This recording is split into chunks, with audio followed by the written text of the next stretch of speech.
জামাত চরমনায় বিশ্বাস ডক্টর ইউনূস এবার তারেক রহমানকে ক্ষমতার গ্যারান্টি দিয়েছেন। সরোয়ার্দী উদ্যানে মহাসমাবেশে জামাত ইসলামের নেতারা, ইসলামী আন্দোলন বাংলাদেশের সিনিয়র নেতারা এই কথাটা বারবার বলছে, আপনাদের ক্ষমতা আসার গ্যারান্টি দিয়েছে কি? আপনারা ক্ষমতা আসলে সংস্কার করবে, ক্ষমতা আসবেন যে গ্যারান্টি কোথায় পেলেন? মানে ক্ষমতা আসার গ্যারান্টি এই শব্দটা আলোচনা হয়েছে এবং জামাতের সেক্রেটারি জেনারেল স্পষ্ট করেছেন যে হ্যাঁ, আপনি নিরপেক্ষতা হারিয়েছেন। ওই বৈঠক নিয়ে তীব্র উত্তেজনামূলক বক্তব্য দিয়েছেন গোলাম পরোয়ার। প্রধান উপদেষ্টা ফোন দিয়েছিলেন, ফোন দিয়ে ঐকমত্য কমিশনের বৈঠকে নিয়েছে জামাতকে, কিন্তু তারপর জামাত কিন্তু কনভিন্স না। এই সমাবেশেও বলেছে যে ওই বৈঠক হতে পারে, কিন্তু যৌথ ঘোষণা, সিদ্ধান্ত নেওয়া, নির্বাচন তারিখ ঘোষণা করা, এটা মারাত্মক অন্যায় হয়েছে। জামাতের স্পষ্ট বক্তব্য এটাই। তাহলে প্রফেসর ইউনূস কিভাবে কি করলেন, কেন ওই বৈঠক করলেন, ওইভাবে করলেন, এটা একটা ব্যাখ্যা আছে। বলা হয়ে থাকে যে ইউনূস লন্ডনে যাওয়ার আগে বিভিন্ন গোয়েন্দা সংস্থা বা বিভিন্ন ভাবে জনমত জরিপ করেছেন, তাতে দেখেছেন যে ক্ষমতায় বিএনপি আসবে।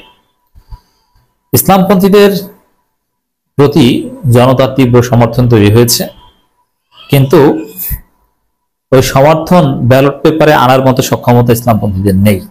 এটা গোয়েন্দা প্রতিবেদন ইউনূসের কাছে, যার ফলে ইউনূস সিদ্ধান্ত নিয়েছে যে না, ক্ষমতা বিএনপি আসবে, অর্থাৎ তাদের সাথেই ডিল করি। ক্ষমতা যারা আসবে তাদের সাথেই তো আমার সেফ এক্সিট নিশ্চিত করতে হবে। যদি ইউনূসের গোয়েন্দা সংস্থা এরকম ফাইন্ডিংস পেত যে না, ক্ষমতায় জামাত চরমোনাই আসবে, তাহলে জামাত চরমোনাইয়ের সাথে ডিল করত বা তাদেরকে ভাবে ইশারা ইঙ্গিতে বুঝিয়ে দিত জনগণকে যে ক্ষমতায় এরা আসবে, যেটা তারেক রহমানের ক্ষেত্রে বুঝিয়ে দিয়েছে। অতএব তারেক রহমান ক্ষমতায় আসবেন, বিএনপি ক্ষমতায় আসবে, এই গ্যারান্টি ইউনূস তারেককে হয়তোবা দিয়েছে, অথবা তার অ্যাটিটিউডে এটা প্রমাণিত হয়েছে যে ওটা গ্যারান্টি দেওয়ার মতো। তারেক রহমানকে যেভাবে অ্যাকসেপ্ট করেছে, যেভাবে মিটিং করেছে, তারেকের সাথে বৈঠকের ফলে যেভাবে নির্বাচনের তারিখ পুনর্বিবেচনা করার কথা বলেছে, ওটা বিএনপিকে ক্ষমতা আসার গ্যারান্টির মতোই, ওইটি ক্ষমতা আসার গ্যারান্টি। দেখেন, আপনাদের সাথে বৈঠক করে নির্বাচনের তারিখ ঘোষণা করি অথবা নির্বাচন বিষয়ে সিদ্ধান্ত নিই, অতএব ক্ষমতায় আপনারা আসছেন, আমাদেরকে আবার ওই বৈঠকের পরে তারেক রহমান পক্ষ থেকে বলা হয় যে না, ইউনূসকে আমরা কাজে লাগাবো, আমরা ক্ষমতায় আসলে গ্যারান্টি হয়েছে। আর কিসের ভিত্তিতে এই বিএনপি গ্যারান্টি দিল? ওই যে বিএনপি চাঁদাবাজি করুক আর আকাম করুক, জনগণ ভোট বিএনপিকেই দিবে, বেশিরভাগ জনগণ, এটা গোয়েন্দা সংস্থা মনে করে। আসলে কি সঠিক না? এটার ব্যাখ্যা আমি বলি যেটা, যে ইসলামপন্থীদের প্রতি তীব্র সমর্থন জনগণের, ইটস ট্রু। চারদিকে হাইপ স্লোগান উঠেছে যে বিএনপি আওয়ামী লীগকে দেখেছি, এবার জামাতকে সুযোগ দিতে চাই, এবার হুজুরদের সুযোগ দিতে চাই, এবং পারফেক্ট জোটের মেকানিজম করলে জামাত চরমোনাই ভোটের মাধ্যমে ক্ষমতা আসার কথা। কিন্তু জামাত চরমোনাই প্রার্থী নেই, যোগ্য লোক নেই, নেতৃত্ব সংকটে ভুগছে জামাত ইসলামী এবং চরমোনাই। দেখবেন যে কোয়ালিটি লিডার নেই, এমপি হওয়ার মতো যোগ্য লোক খুব কম এই দুই দলে, এবং এমনকি তারা কেউ রাজনীতি করে না বা করতে পারে না, এরা এখনো সংগঠন করে। এবং জামাতের 95% প্রার্থীরা পলিটিক্স বুঝেই না। জনগণ এদেরকে চায়, কিন্তু এরা জনগণের কাছে যায় না। এরা ঘরোয়া 2-3টে বৈঠক নিয়ে আছে মাসে, এর বাইরে কিছু করে না। 2-4 জন নিয়ে এরা ঈদ পুনর্মিলনী করে ঘরের মধ্যে। এবং ভোটে জিততে হলে যে বিভিন্ন শ্রেণী পেশার মানুষের কাছে যেতে হবে, এটা তারা যায় না। যে চোরের ভোটও লাগবে, তারা এটা কল্পনাও করে না। এখন জনগণ ভোট চায় এখন আপনাদের। বিশেষ করে আপনি দেখেন, আগস্ট থেকে অক্টোবর পর্যন্ত জামাত ইসলামের তীব্র জনপ্রিয়তা ছিল, সেই আকর্ষণ কিন্তু এখন আর নেই, ভাটা পড়েছে অনেকটা, কারণ ওই আকর্ষণটা ধরে রাখতে পারেনি। এটা জামাতের নেতৃত্ব সংকটের কারণে, তাদের যোগ্য লিডারশিপ নেই। অল্প কিছু আছে যোগ্য নেতৃত্ব, তারা জিতবে। যেমন গণতান্ত্রিক ভোটের রাজনীতির যোগ্য নেতা নূর মোহাম্মদ আবু তাহের, ডাক্তার সৈয়দ আব্দুল্লাহ মোহাম্মদ তাহের, এছাড়া চাঁপাইনবাবগঞ্জ, রাজশাহী, বগুড়ায় আরো কয়েকজন আছেন। এরা ঠিকই জিতে আসবেন, কিন্তু ওভারঅল ক্ষমতা যাওয়াটা কঠিন। আর বিশেষ করে তারেক রহমান দেশে আসার পর যখন পারসেপশন তৈরি হবে যে না হুজুরদের ভোট দিয়ে লাভ কি, ক্ষমতায় তারেক রহমানই আসবে।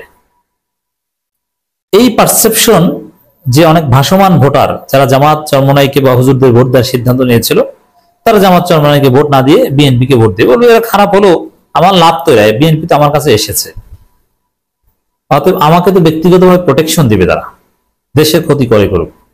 এই চিন্তা থেকে যারা জামাতকে ভোট দেওয়ার সিদ্ধান্ত নেবে তারা অনেকেই বিএনপি কে দিবে। বিশেষ করে দেখেন জামাত এখন পর্যন্ত হাইপ তৈরি করতে পারেনি, হাইপ তৈরি হয়েছে তারা পারেনি, জনগণের কাছে যেতে পারেনি। আপনি মিডিয়ায় দেখছেন যে ডাক্তার শফিকুর রহমান অমুকের কাছে আছে, তমুকের কাছে আছে, ভাই এটা তো তিনি যাচ্ছেন শুধু, কিন্তু লোকাল প্রার্থীদের ক্ষেত্রে দেখেন তাদের কোনো কার্যক্রমই নেই। তারা জামাতের যেসব জায়গায় অনেকে ধরে নিয়েছেন যে ক্ষমতায় আসবে, মানে ভোটে এমপি হবে, সে দুইটা ইউনিয়নে এজেন্ট দেওয়ার মতো লোক এখন মতো রেডি করতে পারেনি। নির্বাচন ভোট এগুলো কি এটা সে বুঝেই না, অথচ সে বিশাল নেতা জামাতের। আপনি জিজ্ঞেস করলে বলতেই পারবে না যে এটা কি, বলেন তো। জীবনে নির্বাচন করে নাই, কোনো এক্সপিরিয়েন্সে নাই, কিভাবে জনগণকে ভোট কেন্দ্রে আনতে হয়, কিভাবে জনগণের সমর্থন ব্যালট বাক্স পর্যন্ত আনতে হয়, এটা সম্পর্কে কোনো জ্ঞানই নেই তার, কিচ্ছু বুঝে না। যার ফলে ইউনুসের গোয়েন্দা সংস্থা ইউনুসকে রিপোর্ট দিয়েছে, এটা কিন্তু আমার কথা আমি বলছি না, এটা ইউনুস কিভাবে সিদ্ধান্ত নিয়েছে, বিএনপি কে কিভাবে বা তারেককে কিভাবে ক্ষমতার গ্যারান্টি দিয়েছে সেটা বলছি। তো এইটা ইউনুসকে গোয়েন্দা সংস্থা বুঝিয়েছে যে স্যার বিষয় হচ্ছে এটা, যে ইসলামপন্থীদের আপনি এতদিন যে সমর্থন দিয়ে আসছেন বা কাছাকাছি টেনে রেখেছেন, দিন শেষে এরা হাইপ তৈরি করে এরা ফলাফল জিরো। ওই তারেক রহমান এর লোক যতই চাঁদাবাজি হোক, তারেক রহমান দেশে আসলে মানুষ ধরে নিবে যে এই ক্ষমতায় এরাই জিতবে, অতএব ফ্লোটিং ভোটাররা তাদেরকে ভোট দেবে। আর জয় পরাজয় নির্ধারক ভোটাররা মূলত এটাই করে যে যারা ক্ষমতা আসবে তাদেরকে ভোট দিই, ক্ষমতা আসতে পারে ওদের ভোট দিয়ে লাভ কি।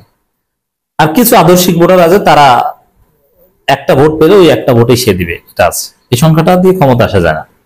ফ্লোটিং ভোটাররা ইম্পর্টেন্ট। আবার এখানে আওয়ামী লীগের ভোটাররা জয় পরাজয় গুরুত্বপূর্ণ নির্ধারক হবে, কারণ আওয়ামী লীগের ফিক্সড ভোটার এখনো জামাতের ফিক্সড ভোটারের চাইতে অনেক বেশি। তো আপনি আওয়ামী লীগের ভোট কি জামাত চরমনাইরা পাবে কি মনে করেন এত সহজ? আওয়ামী লীগের ভোট কে পাবে এটা নিয়ে আলাদা আলোচনা করছে। আওয়ামী লীগের ভোট পাবে যদি জাতীয় পদ নির্বাচনে অংশগ্রহণ করতে পারে, আর না পারলে আওয়ামী লীগের একটা অংশ ভোট দিতে যাবে না, কেউ কেউ বিএনপি কে দেবে, কেউ কেউ দুই একজন জামাতকে দেবে, যেটা খুব কম, হাজারকে দুই চারটা জামাতকে দিবে। ধর্মভিত্তিক দলগুলোকে আওয়ামী লীগ ভোট দিবে, এটা বাস্তবসম্মত নয়। তাহলে দর্শক, তারেক রহমান বিএনপি কে ক্ষমতা আসার গ্যারান্টি ইউনূস দিয়েছেন, কিসের ভিত্তিতে, কেন দিয়েছেন, কোন গোয়েন্দা সংস্থা কি বুঝিয়েছে, এটা আশা করি বুঝতে পেরেছে। আসলে যে গ্যারান্টি দিয়েছেন তার একটা প্রমাণ হচ্ছে ডক্টর ইউনূসকে তারেক রহমানের জন্মদিনের শুভেচ্ছা।